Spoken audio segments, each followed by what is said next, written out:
From the nation's capital, the Conservative Caucus presents Conservative Roundtable, an in-depth look at today's most important issues. Welcome to Conservative Roundtable. I'm Howard Phillips, chairman of the Conservative Caucus, which sponsors Conservative Roundtable. We're privileged to have as our guest for this program a very good man, Mark Mix. Mark is the president of the National Right to Work Committee, the National Right to Work Foundation. He succeeded in those posts a great man by the name of Reed Larson. Well, Mark, what did you do before you took over the Right to Work Committee? Well, Howard, I worked for the Right to Work Committee. It was one of those opportunities where Reed grabbed me right out of college. Where'd you go to school? I went to school at James Madison University in Virginia. And Reed tracked me down after I'd worked for a short time on a congressional campaign. Which campaign? Herb Bateman in Virginia's first district. We turned out about 63% of the vote in 1986, and the national turnout was around 36. And so all of a sudden I get a call from a guy by the name of Reed Larson saying, "We'd like to talk to you." And I came to Washington. I'd never been to Washington before, really, for any length of time. And I went to their building and interviewed with them, and they said, "We'd like to offer you a job as a field representative." So in 1986, I took a job with Reed, and I traveled the country for him. I was in all 48 states doing legislative projects. So that was a long time ago if there are only 48 states. Well, yeah, I didn't get to Hawaii or Alaska, right. Oh, okay. But I almost made an Obama mistake there, didn't I? I didn't go to 57 states, only right. 48. So good. And then I came back to Washington in 1990 and started getting more involved in the broader program. And then in 2003, the board privileged me with the opportunity to be the steward of the Right to Work movement for a few years. Well, Herb Bateman was not in the best of health toward the end of his career. A lot of people thought he was going to die in office. And for that reason, I persuaded my son to run for that seat. I remember that. Yeah, that's right. I do remember that. And that was a good experience for him, even though Mr. Bateman did not die in a timely way. Well. And my son did not capture that seat, but he's now doing something even more important than it would have been to be a congressman. So right out of college, right out of James Madison, you were hired, and you went to however many states there were. Yeah. Except for Alaska and Hawaii. And what did you do when you visited those states? Well, we would do legislative programs. We would go either play defense or go on offense. Where the states where we were on offense, we would introduce a right-to-work bill. We would mobilize grassroots and try to convince the legislatures to pass right-to-work laws. How many states have right-to-work laws? Howard, right now we have 22 states that have right-to-work laws, the most recent being Oklahoma that passed it in 2001. Why so few? Well, this is a survival battle for organized labor. They've got a pretty good business model, and that is that they can compel people to pay dues or fees to them as a condition of getting or keeping a job. Now, if you're an organization that has that privilege, you will hold on to that. And then, notwithstanding the fact that they have that privilege, it allows them to collect around $9 billion a year in dues, about $7 billion that comes from workers who would be fired if they didn't pay those dues. And so it's a pretty good business. And so if someone comes and wanted to take that away, you fight like the Dickens to keep it. And organized labor is a very powerful political force. Now, the National Labor Relations Board has recently extended new benefits and privileges to the labor union bosses. Could you explain what happened? Yeah, this National Labor Relations Board is the 5-member board that was created in 1935 to adjudicate federal labor policy that was crafted under Franklin Roosevelt. It was one of the great power grabs of the federal government, where they took from the states the right to promulgate regulations regarding labor management relations, brought it back to Washington. And Howard, you know better than most what that means to the policy. Well, what's happened under Obama is he's had the opportunity to appoint all 4 members of the board are currently Obama appointees. One of them is the chairman is a former Teamster lawyer. One of them is a former assistant general counsel of the Service Employees International Union, which is a very radical union. And very big in the Obama world. Exactly. Another one is a former union lawyer who represented unions in private practice. And then one, of course, is your token Republican who is done because they need someone to fill a seat. What's his name? His name is Brian Hayes, and he was the former chief staff lawyer for Mike Enzi of Wyoming, who was the the committee chairman of jurisdiction over Enzi's not a bad fellow. He's not a bad fellow, but he just doesn't have the enthusiasm, the vigor, and the vision for America's labor law like the union attorneys do. No. And so ever since Obama has been in charge of this agency, they have gone on what we would call a shopping spree for new powers for organized labor. And what did they most recently do? Well, two things.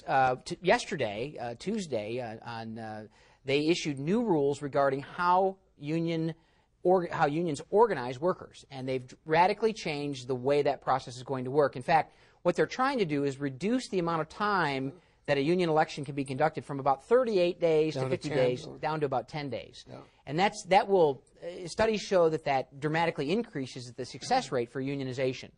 And it keeps employees from understanding the decisions they're making and getting information about it. Well, I got involved when I was director of the U.S. Office of Economic Opportunity, and just before then, when I ran the President's Youth Council, I got to know the labor boss. As a matter of fact, one of the people on my staff was Mildred Werf, whose husband, Jerry Werf, was the leader of AFSCME, the American Federation of State, County, and Municipal Employees.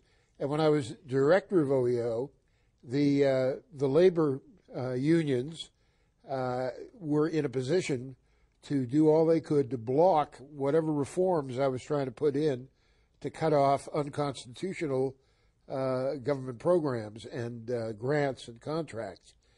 One of the most unfair things about government unions is that the people who belong to government unions also have civil service protection. So they've got a double benefit, and it's very difficult to fire someone who's in civil service, and it's very difficult to fire someone who's in a government union. And as a result, the power of the government unions is extraordinary. If I had my way, government unions would be banned. I think you may feel the same way. Well, and you're in good company, Howard. Franklin Roosevelt said that. Yeah. George Meany, the former president of the AFL, said it. He said, you cannot bargain with government. Let me tell you, Meany was much more conservative than most of the people in the labor union movement. I remember I was working to cut off government grants to groups that were working for Nixon's impeachment before it became fashionable. And Meany was a bulwark against these radical government unions. He was probably the most conservative union leader for many, many years. I think that's probably right. Jerry Werf, though, the gentleman you mentioned earlier, he was one of those, he's in the Hall of Fame for kind of union militancy. Yeah. Frankly, when I think it was firefighters in Baltimore were going on strike, when asked about whether or not this was a good thing, Werf said, let the city burn. Yeah. Let the city burn. Well, speaking of union leaders, in New Hampshire, where the key initial presidential primary is held, the most influential newspaper is the union leader.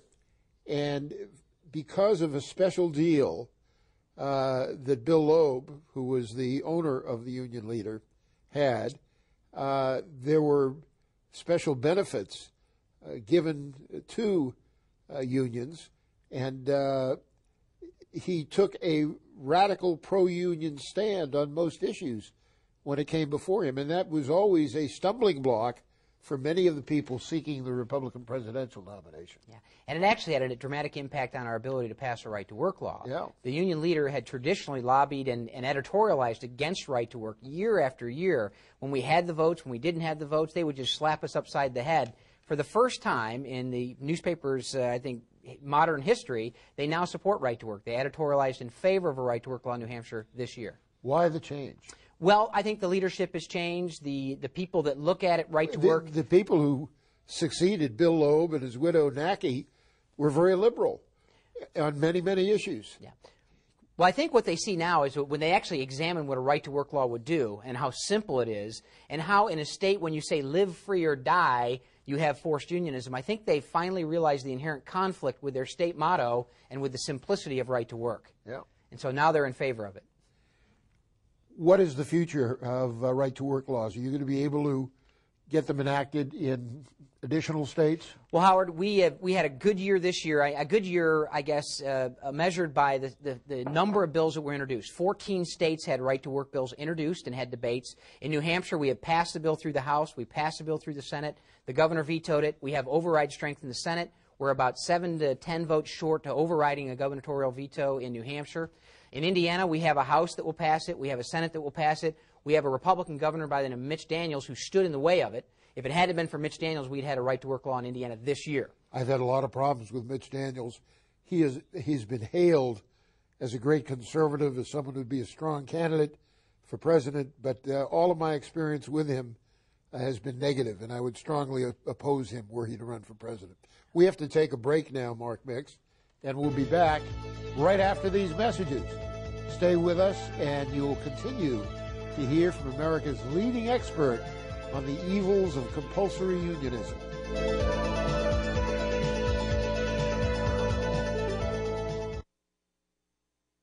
You are a defender of liberty. You spoke out. That is part of your job.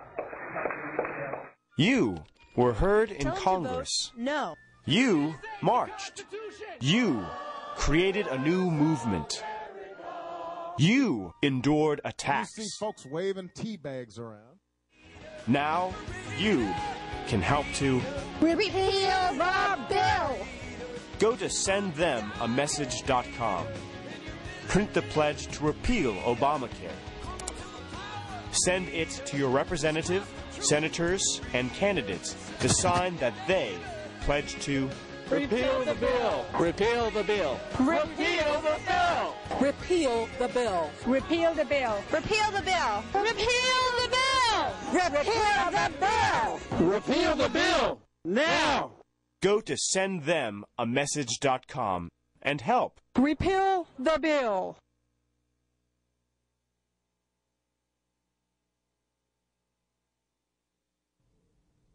Hello, I'm Steve Forbes, chairman of Forbes Media, here to urge you to watch Conservative Roundtable if you want to learn about the issues that matter and what you can do to get our country back on the right track.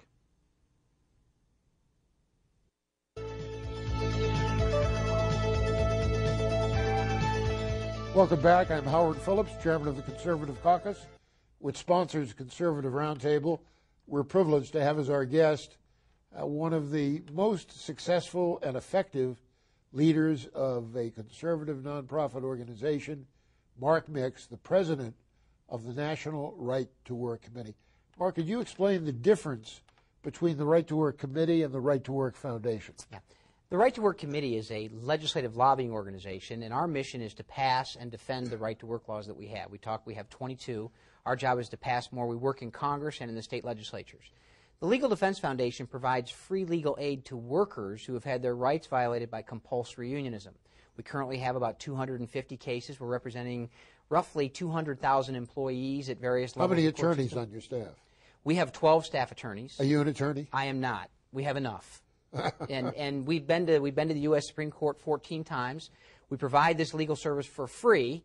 We often take individuals who have the courage to stand up in these situations, and it's very difficult, Howard, for people to stand up against the power of organized labor. If they're willing to stand up, we protect them, we represent them, and we win for them. What federal legislation is on the books protecting people against compulsory unionism, and what legislation are you attempting to have enacted at the federal level? Yeah, well, unfortunately, Howard, there's not any legislation on the books right now protecting workers in America from forced unionism. The law that has rule right now is the National Labor Relations Act, going all the way back to 1935. We've made some changes in 1947. But since then, labor law has remained basically the same. And the bias in federal labor law allows a worker to be fired from their job for simply failing to tender dues or fees to a union. And that money goes to support left-wing candidates for office. Unfortunately, they can't protect their political rights without giving up their workplace rights. You're absolutely right about that, Howard. So our job at Right to Work primarily has been one of defense. As organized labor comes to Congress, which they've got a very strong hold on even today with this president and this Senate, and unfortunately with Republicans in the House of Representatives, they have lots of power. And so mostly we're on defense. You remember some of the big fights in the 70s, labor law reform, so-called labor law reform. We called it labor law deform. Exactly. Common situs picketing. And, in 1960s, they tried to repeal Section 14B of the Taft-Hartley Act, which would have eliminated all the right-to-work laws at the time and would have prohibited states from passing right to work. Well, we're on the offense a little bit now. We have a National Right to Work Act in the Senate and in the House. It's been introduced in the Senate by Jim DeMint from South Carolina and by Well, Steve he's a King. good one, isn't he? He sure is. And so is Steve King. Yeah, and Steve King in the House is our sponsor. And that we call it the National Right to Work Act, Howard, but it does not add a single word to federal law. It simply repeals the provisions in the National Labor Relations Act that authorize union officials to have workers fired for failure to tender dues. That's it. Well, you've mentioned two of your best friends in the House and the Senate, Steve King and Jim DeMint. And who are your worst enemies? Well, on the Republican side. On the Republican side, I would say Steve LaTourette from Ohio tends to be a water carrier for organized labor. Anybody that's been in Congress for more than 20 years as a Republican is probably a problem. On the Senate side, we have a difficult time with Olympia Snowe and Susan Collins, just like most conservative organizations do. We have a difficult time with Scott Brown from Massachusetts. What a disappointment he's been. Well, we shouldn't be surprised. He's a Republican from Massachusetts, and anybody who would have thought that he was going to be an addition to the forces of freedom and liberty should have thought twice about that, because he's running for re-election. And you know better than most, Howard, Republicans in Massachusetts is a different game altogether. I was chairman of the Republican Party in Boston. Absolutely. When I was 23, I know it well. Yeah, yeah. What about Orrin Hatch? Orrin Hatch has traditionally been a leader on labor union issues and protecting individual workers. When he came to Congress in 1976, everyone said, "Orrin who?"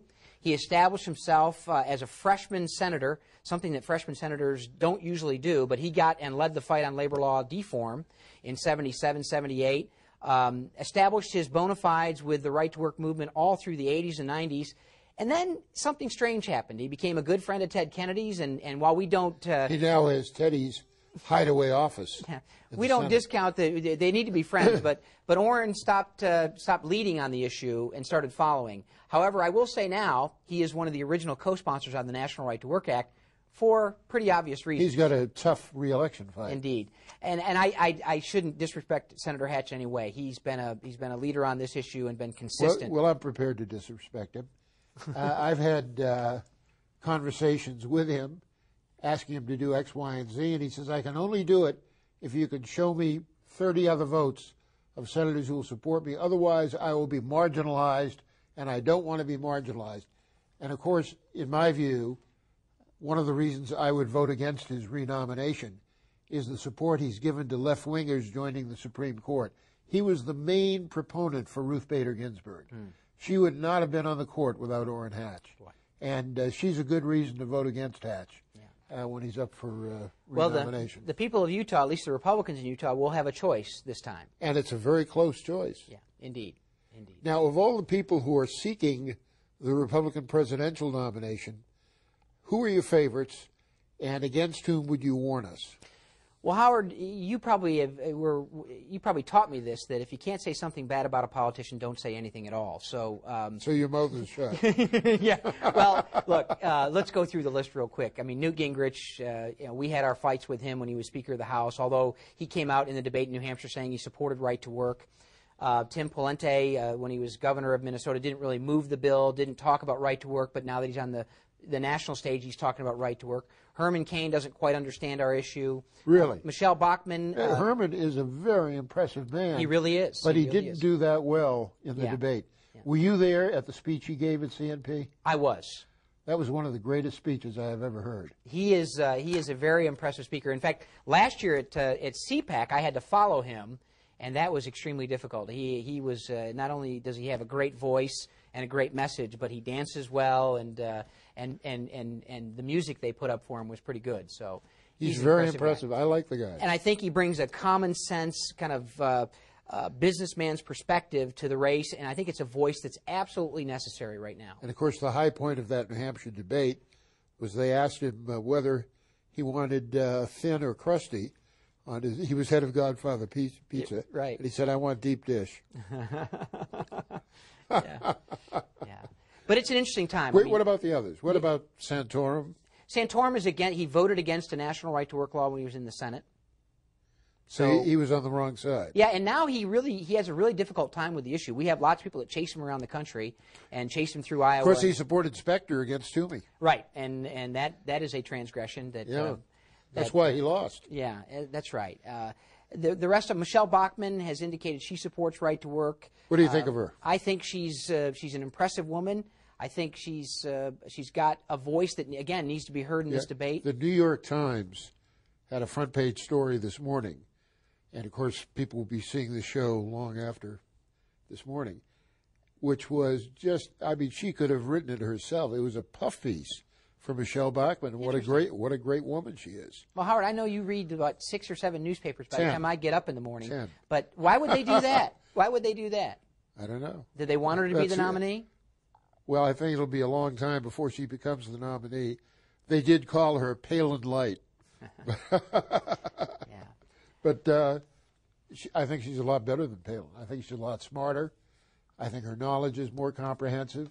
She's got a personal story, which is great. 23 foster kids, 5 kids of her own.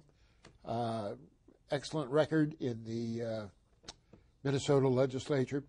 One of the reasons I like her is her courage, long before she or he became a candidate, in pointing out the tremendous flaws in Tim Pawlenty's term as governor.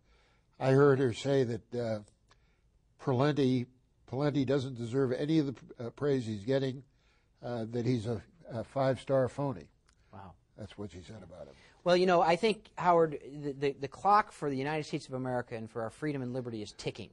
And if we don't, as a people, stand up and address issues and support someone who will come out that is courageous, that does have a backbone, that stands up for maybe things. DeMint will run for president. Well, he's already said he wouldn't, but there was a significant effort to try to get that done. Yeah. But you know, we don't have a whole lot of time left. We don't have time for mealy-mouth bromides and campaign slogans. We need someone who will stand up and articulate who we are, and what we can be. And now you've got this guy Huntsman coming in, fresh from his stint as Obama's ambassador to China, saying, I'm going to be a nice guy. Obama loves America the way I do, and I'm not going to criticize him. Yeah. We don't have time for nice guys anymore. No. I mean, if you can add that into the equation, that's a good thing, but we don't have time. We need a few mean SOBs. Yeah. And we're going to take a break now, and when we come back, you'll have the last word for about 2 or 3 minutes. Great, thanks. Stay with us, and we're going to hear some final thoughts from Mark Mix, the champion of workers' rights against compulsory unionism. We'll be right back.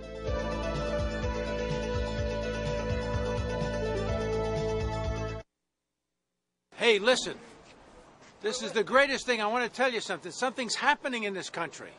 And I want to tell you, look around my friends here. My friends here in Washington, come over here. See all these great people? These great folks are here because they want to take the country back to the direction of the Founding Fathers and stop all this nonsense that's going on and stop this, immersion into socialism, which is happening. We've got to stop it. And every day we're losing a little bit of our freedom. But the answer is that the individual citizens can make a difference. They can walk through these houses of Congress. They can look their congressman in the eye and say, hey, vote this bill down. Get rid of it. We got a lot of work to do. And the first thing we have to do is get rid of the garbage and the attacks on our freedoms. This is it. So anyway, that's what these guys are doing here today to do. Yes! And I say, all of you guys out there, within the sound of my voice and the visual that this great gentleman has created, get down here and do your responsible citizenship by going and seeing your representatives and telling them, what you want, because this is your house. It's not their house. Get in there and tell them what to do, and let's begin cleaning this country up. A big mess has been created in only a year's time, in 9 months' time, really. A big mess we have to recover from. We got to start work. We got to throw some people out. So anyway, I love this country. I love you. Go do your job. Thank you for your help. Thank you.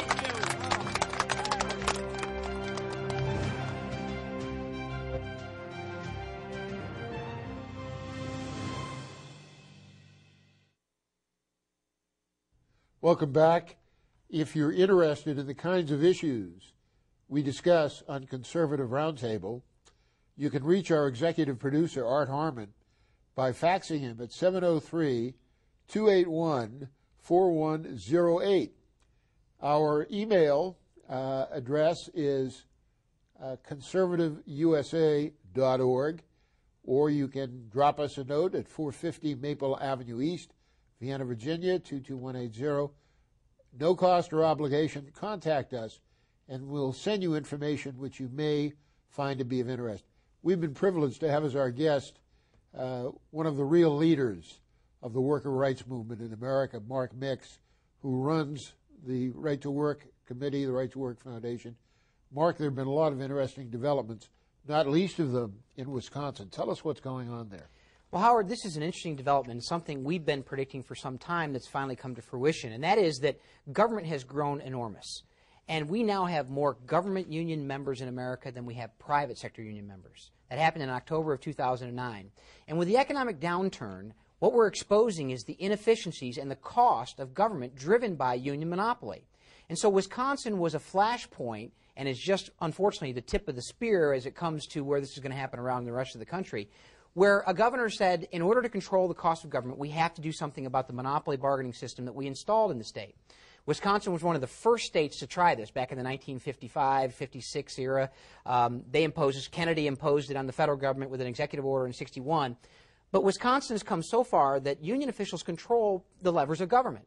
And when Scott Walker tried to push back, and he didn't really even push back really hard. He's the new governor. Yeah, he's the new governor. I'm sorry, the new governor of Wisconsin. When he tried to push back, what Americans saw was a reaction by union militants and paid operatives of the left that went there and protested and stormed the Capitol. What we got out of Wisconsin was a right-to-work law for all public employees. And the Democrats fled the state. Exactly. They left the state. And what they also got was an elimination of the payroll deduction scheme that unions used to take union dues out of paychecks before the workers received them. Well, that obviously got lots of headlines. In Indiana, we had a right-to-work law on the ballot, and Republicans left again. Howard? Folks, we've been privileged to have Mark Mix as our guest. You may want to see reruns of this excellent program. Thanks so much for joining us. Thanks, Howard. Mark. My privilege. God bless you.